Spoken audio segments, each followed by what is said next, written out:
Hello.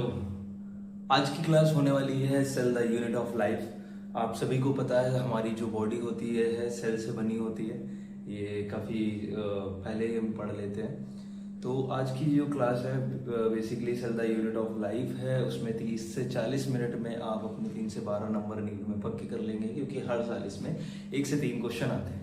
ठीक है, तो पैटर्न क्या रहने वाला है कि सबसे पहले हम सेल का ओवरव्यू देखेंगे, देन प्रोकैरियोटिक सेल कवर करेंगे, उसके बाद यूकैरियोटिक सेल्स, देन कुछ मैं नोट्स बताऊंगा, इंपॉर्टेंट नोट्स जहाँ से सवाल आते ही आते हैं, एंड 15 से 20 क्वेश्चन्स की भी प्रैक्टिस हम करेंगे।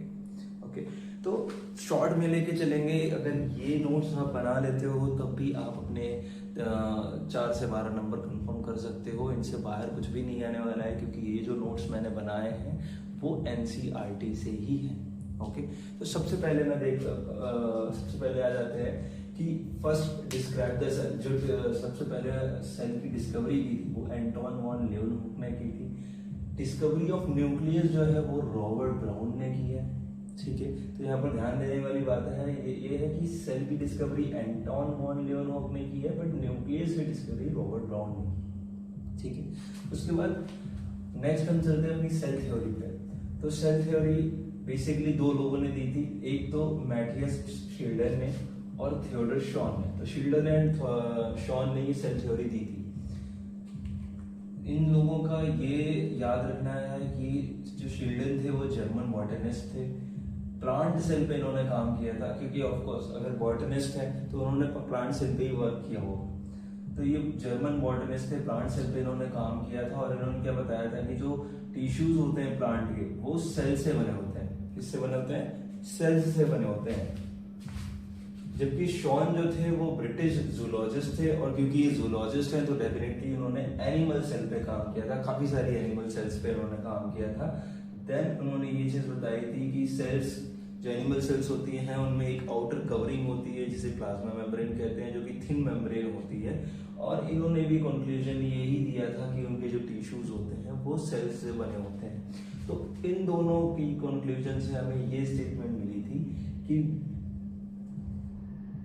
इन लोगों ने ये तो बता दिया कि सेल्स जो टिश्यूज हैं, पार्ट्स हैं, वो सेल से बने हैं, बट ये बताया ही नहीं कि जो न्यू सेल्स फॉर्म हो रही हैं वो कैसे फॉर्म हो रही है। तो ये इंपॉर्टेंट पॉइंट बन जाता है, जो कि इनका ड्रॉबैक कह लो आप, कि doesn't explain how new cells are formed.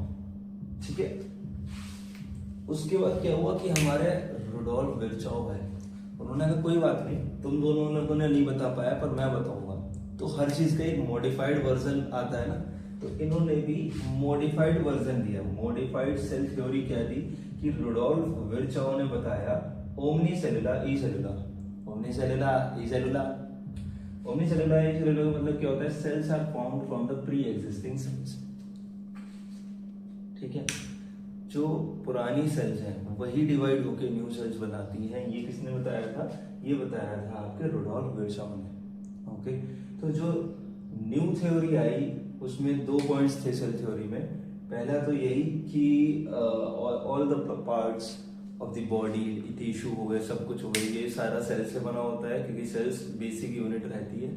Second part ये आया कि जो सेल्स होती हैं वो प्री एग्जिस्टिंग सेल से ही फॉर्म होती है। ओके, तो अब एक क्वेश्चन आता है कि एनसीईआरटी से ही क्वेश्चन है, main area for activities of cells. तो सेल की एक्टिविटी जैसे एंजाइम रिएक्शन हो गया या अदर थिंग्स हो गई, तो वो कहां पर परफॉर्म होते हैं? तो वो साइटोप्लाज्म में होते हैं। ये क्वेश्चन आ भी चुका है काफी बार, तो इसका आंसर है साइटोप्लाज्म। ठीक है, क्योंकि वो साइटोप्लाज्म में परफॉर्म होते हैं। अब ये बहुत इंपॉर्टेंट है, ये भी काफी इंपॉर्टेंट है कि नॉन मेम्ब्रेनस ऑर्गेनेल्स कौन से होते हैं? वैसे ऑर्गेनेल्स जिनमें मेम्ब्रेन नहीं होती है, राइट? तो सबसे पहले राइबोसोम, सेकेंड पे आपका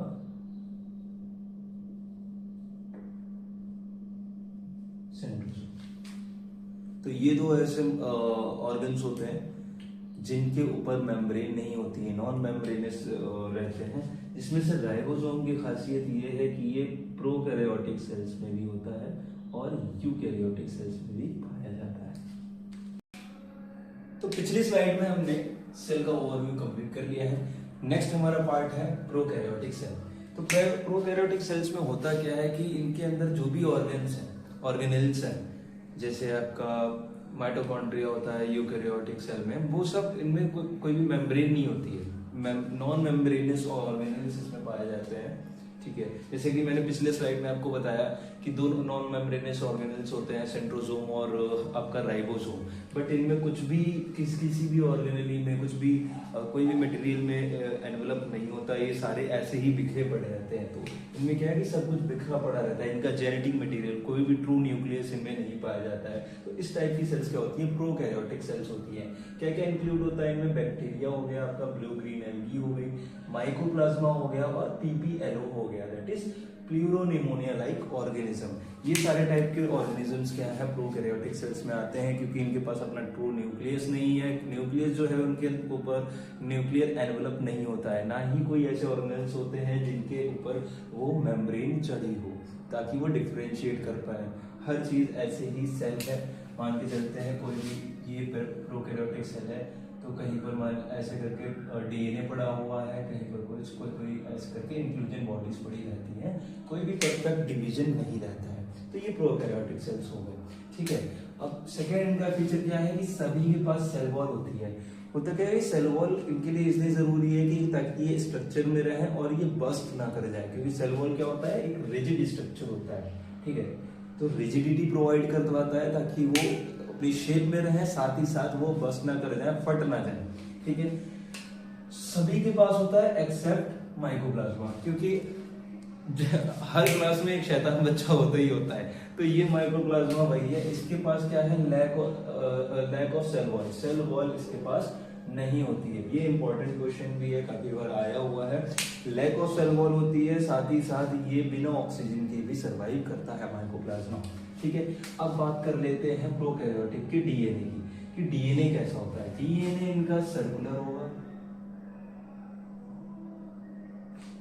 या फिर सिंगल। ठीक है, राइटिंग को थोड़ा सा अवॉइड करिएगा।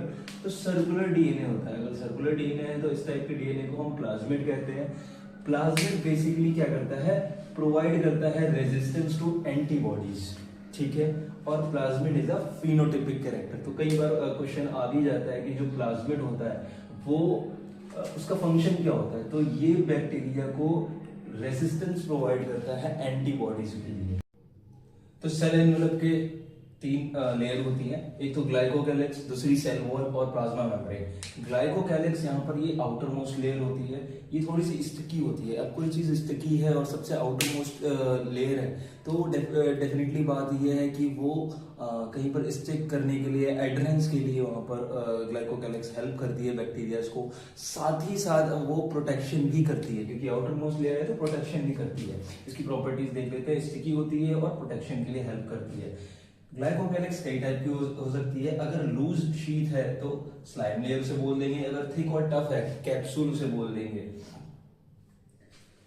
फिर सेकेंड लेयर की बात आती है सेल वॉल। सेल वॉल एक रिजिड स्ट्रक्चर होता है, बेसिकली ये शेप देने के लिए, और जैसे कि मैंने पहले भी बताया बैक्टीरिया को बस्ट होने से बचाती है, तो रिजिड होती है शेप एंड प्रिवेंट बस्टिंग। उसके बाद थर्ड लेयर आती है प्लाज्मा मेम्ब्रेन। ये बहुत ही इंपॉर्टेंट लेयर है, सिलेक्टिवली परमिएबल होती है, मतलब कोई भी आदान प्रदान है, सेल के अंदर से कोई चीज बाहर भेजनी है, बाहर से अंदर आनी है, तो वो इस मेम्ब्रेन के थ्रू हो सकती है, क्योंकि ये सिलेक्टिवली परमिएबल होती है। मतलब कुछ आयंस को ये बाहर से बाहर भेज सकती है और कुछ आयंस को अंदर भी ले सकती है।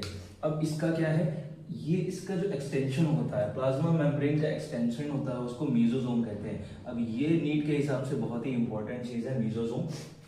मीजोसोम क्या होता है कि एक तो ये कैरेक्टरिस्टिक फीचर है प्रोकैरियोटिक सेल का। ठीक है, तो प्रोकैरियोटिक कोई भी सेल है तो सिर्फ ये मीजोसोम उन्हीं में पाई जाएगी। यूकैरियोटिक सेल्स में ये मीजोसोम एब्सेंट होती है, नहीं होती है। तो प्लाज्मा मेम्ब्रेन का एक्सटेंशन होता है, उसके बाद ये मीजोसोम फॉर्म करती है। मीजोसोम है क्या, वैसे डिफरेंशिएटेड सेल मेम्ब्रेन है। तीसरा पॉइंट जो सबसे इंपॉर्टेंट है, परफॉर्म फंक्शन ऑफ माइटोकॉन्ड्रिया। ये कोई क्वेश्चन एक बार आया भी था कि प्रोकैरियोटिक में माइटोकॉन्ड्रिया का फंक्शन कौन परफॉर्म करता है, तो मीजोसोम इज द आंसर, जो कि फंक्शन ऑफ माइटोकॉन्ड्रिया प्रोकैरियोट्स में मीजोसोम परफॉर्म करती है। उसके बाद प्लाज्मा मेम्ब्रेन जो है, प्लाज्मा मेम्ब्रेन एक्सटेंड होके मेसोसोम तो बनाती ही है, साथ ही साथ वेसिकल्स भी बनाती है, ट्यूब्यूल्स भी बनाती है और लैमेली भी बनाती है। ये सारे चीज किस चीज में हेल्प करते हैं? आपकी सेल वॉल फॉर्मेशन में हेल्प करते हैं, डीएनए रेप्लिकेशन में हेल्प करते हैं, रेस्पिरेशन में भी हेल्प करते हैं। होता क्या है कि प्लाज्मा मेम्ब्रेन जब ट्यूब्यूल्स और वेसिकल्स बनाती है तो इस तरीके से कुछ स्ट्रक्चर्स बन जाते हैं, इस तरीके से। तो इनसे क्या होता है कि सरफेस एरिया बढ़ जाता है। कोई भी एंजाइमेटिक एक्टिविटी है या कुछ भी करना है तो उसके लिए सरफेस एरिया बढ़ जाता है, जिसके कारण वो आराम से एक्टिविटी कर सकते हैं। तो जल्दी से ये भी देख लेते हैं कि बैक्टीरिया मोटिलिटी के हिसाब से, मोबिलिटी के हिसाब से कितने टाइप के हो सकते हैं। तो बेसिकली दो ही टाइप के हो सकते हैं, या तो चलने वाले या फिर बिना चलने वाले। तो जो चलने वाले, जो नहीं चलते उन्हें नॉन मोटाइल कह देते हैं, या फिर जो मूव कर सकते हैं उन्हें मोटाइल बैक्टीरिया कह देते हैं। अब जैसे हमें मूव करने के लिए हमें अपने पैर चाहिए होते हैं, भगवान ने हमें 2 पैर दे रखे हैं, वैसे ही बैक्टीरिया को चलने के लिए फ्लैजिला चाहिए होता है। तो फ्लैजिला और कुछ नहीं, एक लंबा सा स्ट्रक्चर होता है जो उनकी सेल सरफेस से निकलता है इस तरीके से। तो ये फ्लैजिला होता है, इसके बेसिकली 3 पार्ट होते हैं, एक तो फिलामेंट, एक हुक और एक बेसल बॉडी। तो फिलामेंट जो होता है ये सबसे इसका लॉन्गेस्ट पार्ट होता है, एक्सटेंड करता है from the cell surface to the outside. तो सेल सरफेस की तरफ से बाहर की तरफ जो स्ट्रक्चर निकलता है उसे फ्लैजिला कहते हैं। फ्लैजिला की तरह ही 2 और रेशे जैसे दिखने वाले पार्ट्स और होते हैं, बट वो मोटिलिटी में या फिर मोबिलिटी में, मतलब चलने में हेल्प नहीं करते हैं। वो 2 कौन से होते हैं? पिलाई होता है, एक फिमरी होता है। तो पिलाई की खासियत क्या है? ये इलॉन्गेटेड और ट्यूबुलर स्ट्रक्चर होता है, जबकि फिमरी जो है वो ब्रिसल लाइक स्ट्रक्चर होता है। जैसे आपका ब्रश होता है उसमें छोटे छोटे स्ट्रक्चर बने होते हैं जिनसे आप ब्रश करते हो, तो ये ब्रिसल लाइक स्ट्रक्चर होता है फिमरी। फिलेबिस बेसिकली स्पेशल प्रोटीन से बना होता है, जबकि फिमरी का मेन फंक्शन जो है, जो एनसीईआरटी में लिखा है, वो किसी भी हाई वाटर स्ट्रीम में बैक्टीरिया को किसी रॉक से चिपकना है तो वो किसकी हेल्प से चिपकेगा? वो है फिमरी की हेल्प से। तो हेल्प टू अटैच, ठीक है, कहीं पे भी किसी भी सरफेस पे अटैच बैक्टीरिया की जो हेल्प करता है अटैच होने के लिए, वो उसका फिमरी होता है।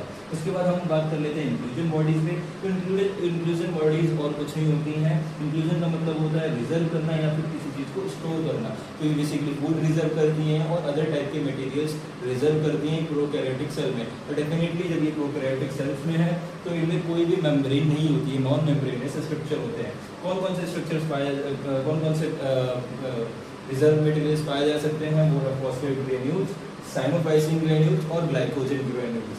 इसके अलावा इनमें गैस वैक्यूल्स होते हैं। गैस वैक्यूल्स कौन कौन से टाइप के बैक्टीरिया में देखे गए हैं? वो है purple green, blue green, photosynthetic bacteria में देखे गए हैं। अब आप सोचोगे कि मैंने आपको राइबोसोम पढ़ाया ही नहीं। तो राइबोसोम क्लास का वो बच्चा है जिसकी बैकबेंचर से भी दोस्ती है, जिसकी टीचर से भी दोस्ती है और जिसकी टॉपर से भी दोस्ती है। तो राइबोसोम हम पढ़ेंगे कंपेयर करके प्रोकैरियोटिक और यूकैरियोटिक में क्या डिफरेंस रहता है। तो जल्दी से आ जाओ, यूकैरियोटिक सेल्स भी देख लेते हैं। यूकैरियोटिक सेल्स में बेसिकली डिफरेंस बस इतना ही होता है कि इनके पास जो न्यूक्लियर रहता है उसमें एनवलप होता है, उसकी मेम्ब्रेन रहती है। जो भी ऑर्गेनेल्स होते हैं वो वेल डिफाइंड होते हैं और वो ट्रू ऑर्गेनेल्स होते हैं। ऐसा नहीं है कि कहीं भी कुछ भी बिखरा पड़ा है। उनकी जो भी मेम्ब्रेन रहेगी वो एक आउटर शेल रहती है यूकैरियोटिक सेल्स में जितने भी ऑर्गेनेल्स पाए जाएंगे। जैसे कि यूकैरियोटिक सेल्स कौन कौन से होती हैं? आपके प्रोटिस्ट हो गए, ठीक है, प्रोटिस्ट हो गए सारे, प्लांट सेल्स हो गई, एनिमल सेल्स हो गई और फंजाई हो गई। Please ignore the hand writing, okay, thank you. उसके बाद क्या होता है, आगे हम चलते हैं। तो राइबोसोम्स मैंने बताया था ना, प्रोकैरियोटिक में भी मिलता है, यूकैरियोटिक में मिलता है। ये बंदा जहां दिख जाए वहां हर जगह मिल जाता है। क्लोरोप्लास्ट में भी मिलेगा, माइटोकॉन्ड्रिया में भी मिलेगा और एंडोप्लाज्मिक रेटिकुलम के ऊपर भी पाया जाता है। वो आपको पता होगा, SER स्मूथ एंडोप्लाज्मिक रेटिकुलम के ऊपर नहीं होता है, ये रफ एंडोप्लाज्मिक रेटिकुलम के ऊपर होता है। तो राइबोसोम के कारण ही एंडोप्लाज्मिक के 2 पार्ट्स बनते हैं, रफ और स्मूथ, ठीक है। फिलहाल जो प्रोकैरियोटिक का राइबोसोम है वो 15 नैनोमीटर का होता है, 15 से 20 नैनोमीटर का होता है। दूसरा, इसकी जो सबसे बड़ी अलग पहचान है वो है 70S की। यूकैरियोटिक में यही 80S का होता है, जबकि इसकी यूनिट प्रोकैरियोट में 70S की होती है, जिसकी सब यूनिट्स 50S और 30S होती है। एस क्या चीज है? एस को स्ट्रैटवर्ड्स यूनिट कहते हैं। ये एक सेडिमेंटेशन कोफिशिएंट होता है जो कि मेजर किया जाता है डेंसिटी और साइज के अकॉर्डिंग। फिलहाल फंक्शन क्या होता है फंक्शन क्या होता है राइबोसोम का? उससे पहले ये देख लीजिए, ऑब्जर्व किसने किया था। अगर यूकैरियोट्स की बात करें तो इसमें राइबोसोम को ऑब्जर्व किया था जॉर्ज पेलाडे ने, ठीक है। फंक्शन की बात करें तो चाहे वो प्रोकैरियोटिक हो चाहे वो यूकैरियोटिक हो, सब में फंक्शन एक ही रहता है, वो है प्रोटीन को सिंथेसाइज करने का। कि भैया इसका एक ही मकसद है, वो है प्रोटीन बनाने का। उसे फर्क नहीं पड़ता, मुझे फर्क नहीं पड़ता कि कौन सी सेल है, मुझे तो बस प्रोटीन बनाने से मतलब है। तो राइबोसोम का जो मेन फंक्शन है टू सिंथेसाइज प्रोटीन। कहीं पर भी होंगे भैया ये प्रोटीन ही बनाएंगे। अब एक टर्म है जो कि बहुत इंपॉर्टेंट है, आपकी एनसीईआरटी में लिखा हुआ पॉलीराइबोसोम और पॉलीजोम। तो होता क्या है कि एक एमआरएनए के ऊपर, ये एक एमआरएनए है, जब इससे बहुत सारे राइबोसोम जुड़ जाते हैं, क्या करते हैं, राइबोसोम अटैच हो जाते हैं, तो उस कंडीशन में इस यूनिट को आप बोलो, इस कंडीशन में इन्हें क्या बोलते हैं, पॉलीजोम बोलते हैं। क्या बोलते हैं, पॉलीजोम बोलते हैं या फिर पॉलीराइबोसोम बोलते हैं। अब यही होते हैं, यही बैक्टीरिया में आपकी एमआरएनए को ट्रांसलेट करते हैं, किसमें, प्रोटीन में, ठीक है। मैं एक बार फिर बता दूं, ये इंपॉर्टेंट है, इसको याद में रखना है कि पॉलीराइबोसोम क्या होते हैं। तो बेसिकली बहुत सारे राइबोसोम मिलकर पॉलीराइबोसोम बनाते हैं, और वही रिस्पॉन्सिबल होते हैं बैक्टीरिया में प्रोटीन बनाने के लिए या प्रोटीन का ट्रांसलेशन करने के लिए, एमआरएनए से प्रोटीन बनाने के लिए। तो इतना ही था, आप आई होप समझ गए होंगे, ठीक है। तो चलो नेक्स्ट हम पढ़ लेते हैं cell membrane. Cell membrane basically कब पता चली थी, जब इलेक्ट्रॉन का हमें पता चला था 1950 में। उसकी मदद से हमें एक स्ट्रक्चर पता चला जो कि आउटर मोस्ट कवरिंग होती है, वो है सेल मेम्ब्रेन। प्लांट सेल में थोड़ा सा डिफरेंट होता है, प्लांट सेल में सेल वॉल आ जाती है, तो वो आउटर मोस्ट कवरिंग हो जाती है।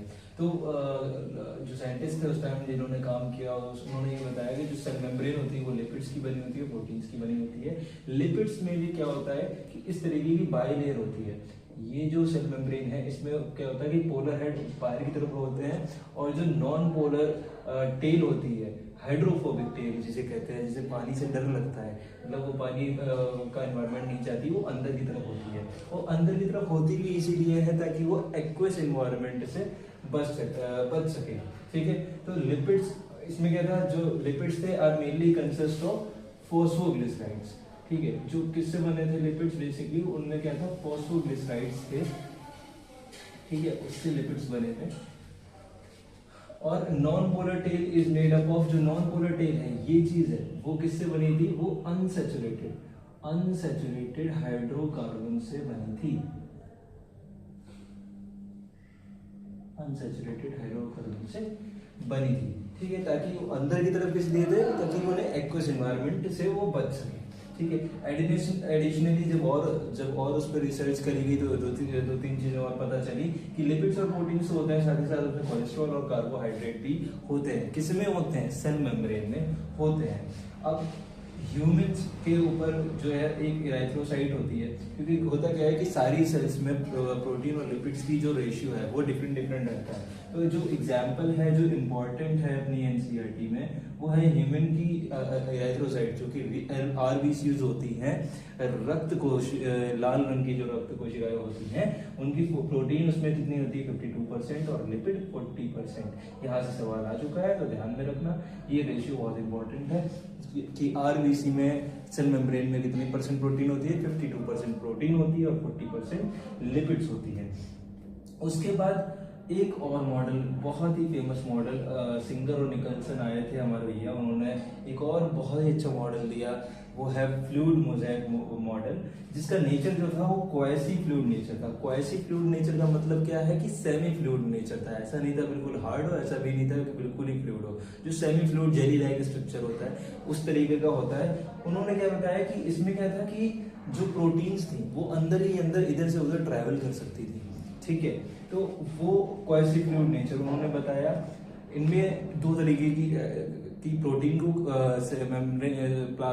प्लाज्मा मेम्ब्रेन या सेल मेम्ब्रेन से कितने इजीली हम निकाल सकते हैं, उस ईज के तरीके पे दो तरीके की प्रोटीन होती है, एक तो पेरिफेरल, एक इंटीग्रेटेड। तो जो पेरिफेरल होती है ऑफकोर्स वो यहाँ पर पाई जाएगी, मतलब किनारे पे पाई जाएगी ताकि वो इजिली निकल आएंगी। और इंटीग्रेटेड जो होती है वो ऐसे धसी धसी प्रोटीन होती है, मतलब अंदर की तरफ धसी हुई प्रोटीन होती है, इनको इंटीग्रेटेड प्रोटीन कहते हैं। ठीक है, तो अब नेक्स्ट क्वेश्चन जो बनता है, ये मे बी आपके एमसीक्यूज में आ सकता है कि why fluid nature is important. तो फ्लूइड नेचर इंपॉर्टेंट क्यों होता है किसी भी सेल के लिए कि उसका सेल मेम्ब्रेन फ्लूइड नेचर का हो। तो दो से तीन पॉइंट्स लिखे हुए हैं इसमें एनसीईआरटी में कि सेल डिवीजन के लिए इंपॉर्टेंट रहता है, सेल की ग्रोथ के लिए इंपॉर्टेंट रहता है, एंडोसाइटोसिस के लिए भी इंपॉर्टेंट रहता है। तो ये सारी चीजें हैं, और इंटरसेलुलर जंक्शन के लिए भी इंपॉर्टेंट रहता है कि सेल का जो नेचर है वो कैसा हो, फ्लूइड नेचर हो। तो ये बातें कुछ ध्यान रखें। नेक्स्ट देख लेते हैं हम अपना सेल वॉल। तो cell wall basically plant cells में प्रेजेंट होता है, फंजाई में भी प्रेजेंट होता है। प्लांट सेल में सेलुलोज का भी बना होता है, हेमीसेलुलोज का भी बना होता है, जबकि अगर मैं एल्गी की बात करूं तो वहाँ पर गैलेक्टेंस और मैग्नीज का भी बना होता था सेल वॉल। सेल वॉल करता क्या है, बेसिकली सेल वॉल एक रिजिड स्ट्रक्चर है जो शेप तो प्रोवाइड करता ही करता है, साथ में जो पास वाली सेल्स हैं उनसे इंटरेक्शन भी प्रोवाइड करता है। तो सेल वॉल प्रोटेक्शन भी देता है, शेप भी करता है, शेप प्रोवाइड करता है सेल को, साथ ही साथ पास वाली सेल से भी बना के रखता है, उनसे इंटरेक्शन बना के रखता है, कुल बना के चिपक के रहता है। तो इसमें होता है कि सेल वॉल में एक मिडिल लैमेला होता है जो कि बेसिकली किससे बना होता है, कैल्शियम पेक्टेट से, और इसका कुछ नहीं काम है, एक ही काम है कि holds different neighbour cell together. तो जो पास की जो सेल्स रहती हैं उनको पकड़ के रखता है, उनको साथ में जोड़ के रखता है। ठीक है, अब हम पढ़ने जा रहे हैं नीट का फेवरेट टॉपिक जो है एंडोमेम्ब्रेन सिस्टम। तो इसका सिंपल सी एक ट्रिक है, अरे गोली लिव, क्योंकि दुनिया हमें जीने नहीं देगी तो गोली हमें जीना पड़ेगा। तो अरे गोली लिव, अरे से आ जाएगा एंडोप्लाज्मिक रेटिकुलम, गोली से गोल्गी कॉम्प्लेक्स, लिव से लाइसोसोम और बी से वैक्यूल। तो ये याद रखना है, चार होते हैं एंडोमेम्ब्रेन सिस्टम में ऑर्गेनेल्स, वो है endoplasmic reticulum, Golgi complex, lysosome और वैक्यूल्स। तो ये चार ही क्यों है एंडोमेम्ब्रेन सिस्टम में, बाकी के ऑर्गेनेल्स क्या अपनी गलत मैं नहीं बोलूँगा, हाँ, तो चार वो क्यों नहीं लिए गए, तो इसलिए नहीं लिए गए क्योंकि इन चारों के जो फंक्शंस रहते हैं, जो ये एक चारों कोऑर्डिनेटेड फंक्शन प्रोवाइड करते हैं, मतलब ये जो भी काम करते हैं ये एक दूसरे से मदद लेके एक दूसरे से कोऑर्डिनेट करके काम करते हैं, इसीलिए एंडोमेम्ब्रेन सिस्टम में यही रखे गए हैं। उसके बाद क्या होता है, फिर आ जाते हैं पहला पे जो है एंडोप्लाज्मिक रेटिकुलम। सो बेसिकली क्या होता है कि ये न्यूक्लियस रहता है अपना, न्यूक्लियस से ही, न्यूक्लियर की आउटर मेम्ब्रेन से ये बनना शुरू होते हैं। तो ये जो बन रहे हैं ये क्या है, ये एंडोप्लाज्मिक रेटिकुलम ही निकल रहा है। ठीक है, एंडोप्लाज्मिक रेटिकुलम। तो एंडोप्लाज्मिक रेटिकुलम क्या करता है, जो सेल की अंदर की जगह है उसको दो पार्ट्स में डिवाइड करता है। इंट्रासेलुलर स्पेस का मतलब यही होता है कि जो सेल के अंदर की जगह है, तो उसको दो पार्ट में डिवाइड करता है। एक तो ये पार्ट आपको दिख रहा होगा जो इसके अंदर है, एंडोप्लाज्मिक रेटिकुलम के अंदर है, तो इसको क्या कह देते हैं, ल्यूमिनल, इनसाइड एंडोप्लाज्मिक रेटिकुलम। और ये मान लीजिए सेल है, तो ये जो स्पेस है साइटोप्लाज्म जो है वो एक्स्ट्रा ल्यूमिनल, जिसे साइटोप्लाज्म भी कह देते हैं in respect with endoplasmic reticulum. अब सबको पता है एंडोप्लाज्मिक रेटिकुलम दो टाइप का होता है, एक तो स्मूथ एंडोप्लाज्मिक रेटिकुलम जिसमें राइबोसोम नहीं होते हैं, रफ एंडोप्लाज्मिक रेटिकुलम जिसमें राइबोसोम पाए जाते हैं। तो आउटर सरफेस पे राइबोसोम चिपके होते हैं जिसके कारण उनका स्ट्रक्चर कैसा लगता है, स्मूथ नहीं लगता है, रफ हो जाता है एंडोप्लाज्मिक रेटिकुलम का। तो डेफिनेटली भैया जब राइबोसोम भैया वहां पर प्रेजेंट है तो इनका एक ही मकसद है, क्या मकसद है, वो है प्रोटीन बनाना। तो जो रफ एंडोप्लाज्मिक रेटिकुलम है वो प्रोटीन सिंथेसाइज करता है और सिक्रीशन में भी काम देता है, जबकि स्मूथ एंडोप्लाज्मिक रेटिकुलम में राइबोसोम नहीं होता है। तो ये क्या सिंथेसाइज करता है, लिपिड सिंथेसाइज करता है। और एनिमल सेल में ये भी देखा गया है तो कि smooth endoplasmic reticulum steroidal hormone भी सिक्रीट करता है। तो ये तो वही चीज दिखी है एंडोप्लाज्मिक रेटिकुलम की, continue with the layer of outer layer of the nucleus. Next हम समझ लेते हैं गोल्गी कॉम्प्लेक्स। तो बेसिकली ये डिस्कवर किसने किया था, कैमिलियो गोल्जी ने। याद रखना इजी है क्योंकि दोनों में गोल्जी गोल्जी आता है। उसके बाद उनका स्ट्रक्चर कैसा होता है, स्ट्रक्चर ऐसे करके होता है, ये इस तरीके से स्ट्रक्चर होता है जो कि फ्लैट और डिस्क शेप्ड होता है। ठीक है, तो ये जो फ्लैट और डिस्क शेप्ड स्ट्रक्चर होता है इनको हम क्या कहते हैं, सैक्स या फिर सिस्टर्नी। ठीक है, तो इनके दो फेज होते हैं, एक तो कॉन्वेक्स टाइप में होता है, एक कॉनकेव टाइप में होता है। जो कॉन्वेक्स वाला होता है उसको सिस फेज कहते हैं और जो कॉनकेव वाला होता है उसको ट्रांस फेज कहते हैं। जो सिस फेज है वो फॉर्मिंग फेज है और जो कॉनकेव फेज है वो मैच्योरिंग फेज होता है। ठीक है, अब हम लोग गोल्जी एपरेटस का फंक्शन भी पढ़ लेते हैं। तो इनका मेन काम क्या है कि पैकेज करना, ठीक है, पैकेजिंग करना, फैक्ट्री में जो भी चीजें बन रही है, लाइक सेल है, सेल को अगर फैक्ट्री मान लो तो इनका ये मेन काम है, जो भी प्रोडक्ट बना है उसको पैकेज करके सेल के अंदर मतलब और पार्ट्स में और सेल के बाहर भेजना, तो इनका ये काम हो जाता है। एक तो ये काम हो गया। दो ये फंक्शंस लिखे हुए हैं जो मेन फंक्शंस हैं, ये मतलब ये रीजंस भी हैं कि क्यों एंडोप्लाज्मिक रेटिकुलम के पास ही गोल्जी एपरेटस होते हैं और एंडो मेम्ब्रेन सिस्टम में ये क्यों इंक्लूड किए जाते हैं। तो पहला तो ये है कि materials to be packaged in the form of vesicles from ER fuse with cis face and move towards maturing face.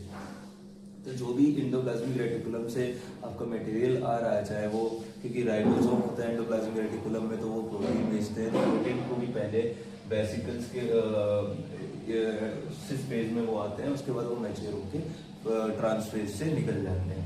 तो यही चीज सेकंड में लिखी हुई है बेसिकली।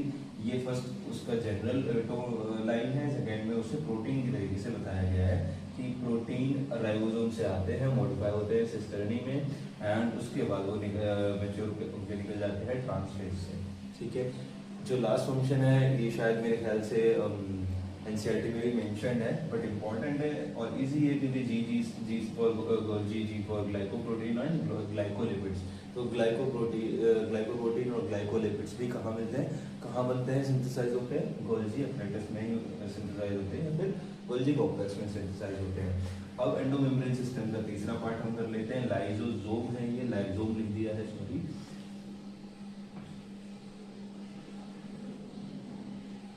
तो लाइसोसोम का काम क्या होता है, मेन काम इसका होता है डाइजेशन।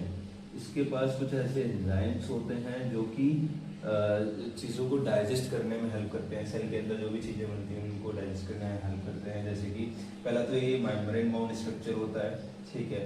फॉर्म कैसे होता है, form by the packaging process of Golgi apparatus. तो लाइसोसोम बनता भी उसी प्रोसेस से है कि जो गोल्जी एपरेटस पैकेजिंग करता है उसी प्रोसेस से लाइसोसोम बनता है। तो formed by the process of packaging in Golgi apparatus, found in hydrolytic enzymes में फाउंड होता है। हाइड्रोलिटिक एंजाइम्स किस लिए होते हैं, ताकि जो भी लेयर्स होती हैं, जैसे कि प्रोटीन के लिए प्रोटीएजेस होता है ताकि वो प्रोटीन को डिसॉल्व कर सके या डाइजेस्ट कर सके। तो हाइड्रोलिटिक एंजाइम्स में लाइपेजेस, प्रोटीएजेस, न्यूक्लिएजेस, कार्बोहाइड्रेजेस, इस तरीके के एग्जांपल्स आते हैं। तो और जो लाइसोसोम होता है वो किस पे एक्टिव होता है, एसिडिक पेज पे एक्टिव होता है। लास्ट में वही आपका है कि डाइजेस्ट करता है प्रोटीन को, कार्बोहाइड्रेट को, क्योंकि उसमें क्या प्रेजेंट है, लाइपेजेस, प्रोटीएजेस, इस तरीके के हाइड्रोलिटिक एंजाइम्स प्रेजेंट हैं। चलो अब नेक्स्ट देख लेते हैं हम वैक्यूल्स। मैं फिर से बता रहा हूँ आपको सिर्फ इतना ही पढ़ना है, इसके अलावा कुछ नहीं पढ़ना है इस चैप्टर में। अगर आप इतना पढ़ लेते हो तो आपका कोई भी क्वेश्चन गलत नहीं होगा, ठीक है। तो वैक्यूल्स पढ़ लेते हैं। वैक्यूल्स बेसिकली एक खाली जगह होती है। प्लांट्स में अगर मैं बात करूँ तो ये 90% वॉल्यूम उनकी घेर लेता है, ठीक है। और ये सिंगल मेम्ब्रेनस स्ट्रक्चर होता है, जो उसकी मेम्ब्रेन होती है उसको टोनोप्लास्ट कहते हैं। टोनोप्लास्ट का काम क्या होता है, टोनोप्लास्ट बेसिकली सिलेक्टिवली परमेबल भी होती है और ये फैसिलिटेट करती है कि आयंस को अगेंस्ट द कंसंट्रेशन ग्रेडियंट अपने अंदर ले सके। इसीलिए होता क्या है कि वॉल्यूम जो कंसंट्रेशन है वैक्यूल के अंदर आयंस का वो बढ़ जाता है एज कंपेयर टू साइटोप्लाज्म। तो साइटोप्लाज्म में कंसंट्रेशन कम रहता है आयंस का, जबकि वैक्यूल के अंदर ज्यादा हो जाता है, क्योंकि टोनोप्लास्ट में फैसिलिटेट करती है ताकि ये ज्यादा से ज्यादा आयंस अपने अंदर ले सके। तो ये चीज वही हो गई। टाइप्स अगर की बात कर लूँ तो ये कॉन्ट्रैक्टाइल वैक्यूल्स भी होते हैं जो कि अमीबा में पाए जाते हैं। इनका मेन मकसद होता है एक्सक्रीशन करना, जो भी अंदर की गंदगी है वो उनको बाहर निकाल देना। फूड वैक्यूल्स भी होते हैं जो प्रोटिस्टा में पाए जाते हैं। इनका मेन काम है, क्योंकि ये फूड वैक्यूल्स है तो इनका मेन वर्क भी वही हो गया कि फूड को इंगल्फ करना, अपने अंदर लेना। तो engulf food is the function. Next हम बात कर लेते हैं हमारे सेल के पावर हाउस की, वो है mitochondria, the power house of the cell. पहला डबल मेम्ब्रेनस स्ट्रक्चर हम पढ़ने जा रहे हैं। इसकी जो मेम्ब्रेन होती है वो डबल मेम्ब्रेन होती है।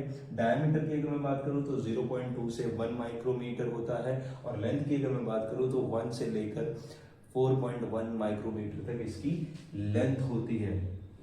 अच्छा, होता क्या है कि नंबर ऑफ माइटोकॉन्ड्रिया, क्योंकि माइटोकॉन्ड्रिया का काम क्या है, एटीपी बनाना और एनर्जी देना सेल को। तो वो डेफिनेटली डिपेंड इस बात पे करता है कि माइटोकॉन्ड्रिया कौन सी जगह पे है। जैसे प्लांट सेल में माइटोकॉन्ड्रिया तो उनको तो कम एनर्जी चाहिए, तो वहां पर माइटोकॉन्ड्रिया कम पाए जाते हैं, जबकि एनिमल सेल में ज्यादा से ज्यादा माइटोकॉन्ड्रिया पाए जाते हैं। तो यही बात लिखी है कि number of mitochondria depends on physiological activities of the cell. उसके बाद है इनर फॉर्म्स, जो ये माइटोकॉन्ड्रिया मान के चलते हैं, ठीक है। उसके बाद जो इसकी इनर वॉल होती है वो इस तरीके से फोल्डिंग बनाती है, ठीक है। तो ये जो फोल्डिंग्स हैं इनको क्या बोला जाता है, इनको क्रिस्टी बोला जाता है, ठीक है।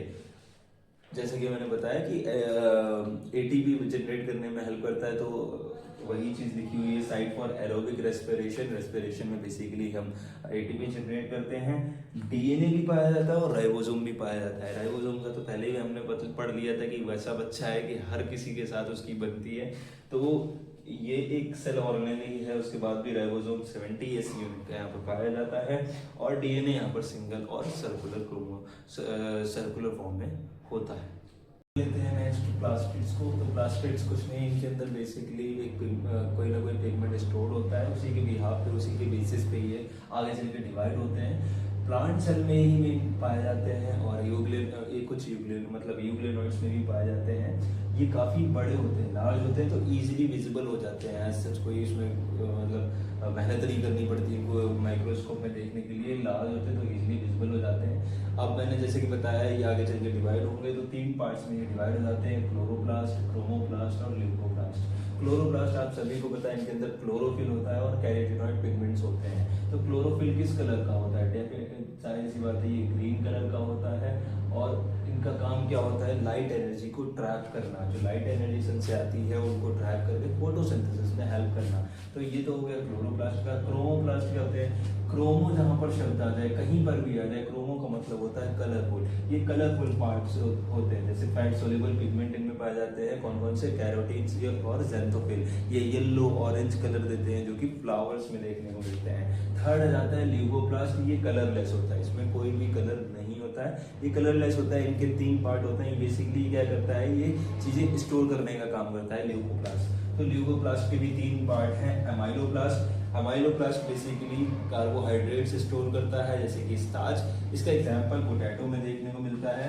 एग्जांपल्स बहुत इंपॉर्टेंट हैं, कई बार पूछे भी गए हैं। उसके बाद इलायोप्लास्ट आता है। इलायोप्लास्ट कुछ नहीं, ऐसे याद कर सकते हो, इलायो में ओ आता है और ओ आई साथ में आ रहा है, तो ये क्या स्टोर करता है, ऑयल्स एंड फैट्स स्टोर करता है। एग्जांपल कैस्टर और सनफ्लावर सीड्स हो जाता है, या कोई भी ऐसी सीड जिससे तेल निकलता हो, तो वो इसके इलायोप्लास्ट के एग्जांपल हो जाएंगे।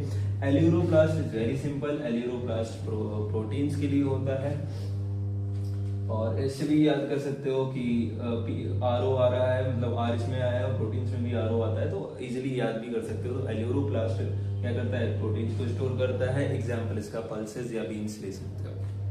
अब हम पढ़ लेते हैं साइटोस्केलेटन। तो साइटोस्केलेटन कुछ नहीं है, इसमें जो सेल्स होती है, साइटोप्लाज्मिक, फिलामेंटस और प्रोटीनेशियस स्ट्रक्चर पड़े रहते हैं साइटोप्लाज्म के अंदर, तो उनको कहते हैं साइटोस्केलेटन। अब साइटोस्केलेटन हेल्प किस लिए करते हैं, मैकेनिकल सपोर्ट प्रोवाइड करते हैं, मोटिलिटी में भी हेल्प करते हैं, जब सेल मूव करते हैं उसमें भी हेल्प करते हैं, और ये शेप को मेंटेन रखते हैं। मतलब जो सेल की शेप है उसको मेंटेन करने में हेल्प करते हैं। सेल मेम्ब्रेन का भी वही फंक्शन है और इसका भी वही फंक्शन है, but cell membrane outer covering हो गई, लेकिन साइटोस्केलेटन सेल के अंदर इस तरीके से पड़े रहते हैं, साइटोप्लाज्म में मिले हुए। ओके, नेक्स्ट हम देख लेते हैं सीलिया और फ्लैजेला। ठीक है, तो सीलिया और फ्लैजेला में बहुत ज्यादा डिफरेंस नहीं है। मेन डिफरेंस तो इनका यही है कि सीलिया छोटे होते हैं, स्मॉल होते हैं, जबकि फ्लैजेला बड़े होते हैं, थोड़े से लंबे होते हैं। जैसे कि हम लोगों ने बैक्टीरिया में पढ़ा था, लेकिन कंफ्यूज मत होना, बैक्टीरिया का प्रोकैरियोटिक फ्लैजेला का स्ट्रक्चर और यूकैरियोटिक फ्लैजेला का स्ट्रक्चर में बहुत ज्यादा डिफरेंस होता है। ठीक है, तो सीलिया का जो मेन काम है वो या तो सेल को मूव करना है, दूसरा या फिर उसके अराउंड जो फ्लूइड है उसको भी मूव कर सकती है सीलिया। बट फ्लैजेला का मेन एक ही काम है, वो है सेल का मूवमेंट, सेल को आगे चलाना या पीछे चलाना, किधर के लिए भी तरफ मूव करना। अब ये कुछ कॉमन बातें हैं, दोनों के पास ही, दोनों ही किससे कवर होते हैं, प्लाज्मा मेम्ब्रेन से कवर्ड होते हैं। ठीक है, और ये कहां से इमर्ज होते हैं, सेंट्रियोल लाइक स्ट्रक्चर, ठीक है। ये ध्यान में रखना है कि सेंट्रियोल से एमर्ज नहीं होते हैं। कई बार क्या होता है, ऑप्शन आ जाता है सेंट्रियोल और हम पढ़ के जाते हैं तो हम वही टिक करके चले आते हैं, बट ऐसा नहीं करना है। सेंट्रियोल लाइक स्ट्रक्चर होता है जिन्हें हम बेसल बॉडीज कहते हैं, वहां से सीलिया और फ्लैजिला निकलते हैं, ठीक है। अब ये इनका जो स्ट्रक्चर होता है फ्लैजिला और सीलिया का, इसमें इनका जो कोर होता है वो बेसिकली एक्सोनिम से बनता है। एक्सोनिम क्या होता है, कैसे अरेंज होता है, वो अभी हम पढ़ेंगे। तो कोर में क्या होता है, इसमें माइक्रोट्यूब्यूल्स होते हैं, ठीक है, छोटे छोटे पाइप होते हैं, माइक्रोट्यूब्यूल्स होते हैं, वो through out the long axis, मान के चलते हैं कि ये कोई फ्लैजिला है तो इसके अंदर एक through out the long axis ये माइक्रोट्यूब्यूल्स चलते हैं, फैले होते हैं, ठीक है। अब एक्सोनिम का स्ट्रक्चर पढ़ लेते हैं। तो मान के चलते हैं कि ये फ्लैजिला का ट्रांसवर्स ये है, ठीक है, ट्रांसवर्स सेक्शन है। तो इसमें 9 पेयर्स ऑफ डबलेट्स होते हैं जो कि पेरिफेरी माइक्रोट्यूब्यूल्स हैं। 9 पेयर्स ऑफ डबलेट्स इस तरीके से, पेरिफेरी का मतलब है कि बाहर की तरफ अरेंज है, तो इस तरीके से ये 9 पेयर ऑफ डबलेट्स होते हैं। बीच में एक पेयर होता है डबलेट का, इस तरीके से अरेंज होता है, ठीक है। टू और a pair of centrally located microtubule, तो ये सेंट्रली लोकेटेड माइक्रोट्यूब्यूल्स हैं। 9 माइक्रोट्यूब्यूल, 9 डबलेट जो है माइक्रोट्यूब्यूल्स की वो पेरिफेरी पे है, किनारे पे है। और ये क्या होते हैं, ये इस तरीके से जुड़े होते हैं। इनको क्या कहते हैं, रेडियल स्पोक्स कहते हैं। अब क्योंकि ये 9 डबलेट्स को संभाल रहे हैं रेडियल स्पोक्स, तो ये भी कितने होंगे काउंटिंग में, 9 रेडियल स्पोक होते हैं। तो चलो जल्दी से सेंट्रोसोम भी समझ लेते हैं। सेंट्रोसोम बेसिकली एक सेल ऑर्गेनेली होता है जिसके अंदर 2 सिलेंड्रिकल स्ट्रक्चर पड़े होते हैं, उसके अंदर 2 सिलेंड्रिकल स्ट्रक्चर होते हैं। उनका नाम क्या होता है, उनका नाम सेंट्रियोल होता है। क्या होता है, सेंट्रियोल। सब भैया सेंट्रियोल के बारे में तो जानते ही होंगे, अगर सेल डिवीजन पढ़ा है तो सेंट्रियोल को तो अच्छे से पहचानते होंगे, क्योंकि सेंट्रियोल ही एक वो बंदा है जो अपोजिट पोल्स में जाके स्पिंडल फाइबर्स का फॉर्मेशन करता है ताकि जो सेल डिवीजन है वो कंप्लीट हो सके। तो सेंट्रियोल का पढ़े कैसे होते हैं, centriole lie perpendicular to each other, और उनकी ऑर्गेनाइजेशन जिस हिसाब से उनके अंदर की और संरचना जिसे कहते हैं, बहुत ज्यादा हिंदी बोलने लगा मैं आजकल। हाँ, तो अंदर की ऑर्गेनाइजेशन कैसी होती है, एक कार्ड व्हील जैसी होती है। कार्ड व्हील देखा है आपने, गांव वगैरह अगर गए हो कभी, या फिर एलॉय व्हील मान लो, तो एलॉय व्हील की ऐसे करके होता है ना, व्हील होता है उसमें इस तरीके से। तो इस तरीके से उनके अंदर की ऑर्गेनाइजेशन होती है। और centriole perpendicular to each other पड़े होते हैं, उसका मतलब इस तरीके से परपेंडिकुलर एक दूसरे के होते हैं, ठीक है। तो इसमें भी जैसे कि अभी मैंने पिछले स्लाइड में पढ़ाया था ना, फ्लैजिला का स्ट्रक्चर और सीलिया का स्ट्रक्चर की, उसमें 9 डबलेट्स थे। इसमें 9 डबलेट की जगह इसमें 9 ट्रिपलेट पेरिफेरल फिब्रिल्स होती हैं जो कि ट्यूबुलिन प्रोटीन की बनी होती हैं। ये देखिए ट्यूबुलिन प्रोटीन की बनी होती हैं। तो वो क्या होती है, 9 एक तो पेरिफेरी में प्रेजेंट होती हैं, ठीक है, ट्रिपलेट्स ऐसे 9 ट्रिपलेट पेरिफेरी में प्रेजेंट होती हैं, जो कि एक प्रोटीशियस बीच में हब होता है, ठीक है। Centriole center part is also proteinaceous, जो कि क्या कहते हैं, उसे हब कहते हैं, ठीक है। तो वहां पर हब से कनेक्टेड होती हैं। एक तो ये हब से किससे कनेक्टेड होंगी, ये वाली जो लाइन मैंने बताई थी वो रेडियल स्पोक्स बताए थे, तो ये होते हैं रेडियल स्पोक्स जो बाहर की तरफ कनेक्ट करते हैं सेंटर से, और साथ ही साथ ये एक दूसरे से एडजेसेंट ट्रिपलेट से भी कनेक्टेड रहते हैं। तो इतनी सी बात थी, ये लिखा है रेडियल स्पोक से कनेक्टेड होता है, दैट्स इट। चलो नेक्स्ट आ जाते हैं हम अपने अगले टॉपिक पे, वो है अपना न्यूक्लियस। तो न्यूक्लियस बेसिकली किसने डिस्कवर किया था, रॉबर्ट ब्राउन ने किया था। होता क्या है, न्यूक्लियस सेंटर में होता है सेल के मोस्टली, और उसमें क्या है, डबल मेम्ब्रेनस होता है, 2 मेम्ब्रेन होती हैं इसमें, ठीक है। तो डबल मेम्ब्रेनस स्ट्रक्चर हो रहता है न्यूक्लियस, और इन दोनों के बीच में 10 से 50 नैनोमीटर की दूरी होती है। इन दोनों मेम्ब्रेन के बीच में 10 से 50 नैनोमीटर की दूरी होती है। और उस स्पेस को, जैसे ये एक मेम्ब्रेन है, दूसरी ये है, ये इनर मेम्ब्रेन है, ये आउटर मेम्ब्रेन है, जो कि आगे चल के क्या बना देती है, एंडोप्लाज्मिक रेटिकुलम बना देती है। तो इन दोनों के बीच की स्पेस को क्या कह देते हैं, पेरीन्यूक्लियर स्पेस कह देते हैं, ठीक है। इतनी बात क्लियर हो गई, ठीक है। अब क्या है कि nucleus cell to cell depend भी करता है कि मोस्टली तो एक ही न्यूक्लियस होता है एक सेल में, बट डिपेंड करता है कि अभी कभी 2 भी न्यूक्लियस होते हैं, वो किस में होते हैं वो मुझे आप बताएंगे, बॉटनी का क्वेश्चन है ये, ठीक है।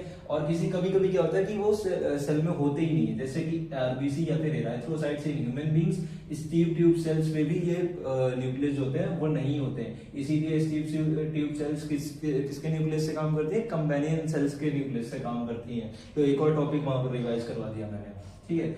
अब एक ये क्वेश्चन है कि आरएनए जो है, राइबोसोमल आरएनए एक्टिवली कहां पर सिंथेसाइज होता है, कहां पर बनता है, तो वो बनता है न्यूक्लियोलस में। कहां बनता है? न्यूक्लियोलस में। ठीक है, न्यूक्लियोलस में राइबोसोमल आरएनए एक्टिवली सिंथेसाइज होता है। अब क्वेश्चन ये है कि न्यूक्लियोलाई में क्या होता है, न्यूक्लियोलाई का क्या फंक्शन होता है। तो बेसिकली न्यूक्लियोलाई स्फेरिकल बॉडीज होती है जो न्यूक्लियस के अंदर पाई जाती हैं, और उनका मेन एक ही काम है, उनका भी ये काम रहता है कि वो प्रोटीन को सिंथेसाइज करती हैं, दैट्स इट। ठीक है, अगर आपको भी DNA, histone, chromatin, chromatid, chromosome सुन के कंफ्यूजन होती है तो ये वीडियो आपके लिए आसानी से आपको सारा कुछ समझ में आ जाएगा, मैं बता देता हूँ।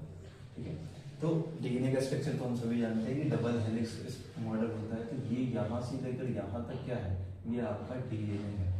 अब होता क्या है, डीएनए हिस्टोन प्रोटीन तो आप जानते ही होंगे, ये हिस्टोन प्रोटीन मान के चलते हैं, हिस्टोन प्रोटीन के ऊपर लिपट जाता है, रैप हो जाता है। ठीक है, तो ऐसे ही डीएनए हिस्टोन प्रोटीन, कोई नॉन हिस्टोन प्रोटीन्स भी होती हैं, तो उनके ऊपर जब लिपट जाता है और ऐसे कंडेंस होने लगता है, थ्रेड लाइक की स्ट्रक्चर बना लेता है, तो इसको हम क्या कहते हैं, इसको ही हम क्रोमैटिन कह देते हैं।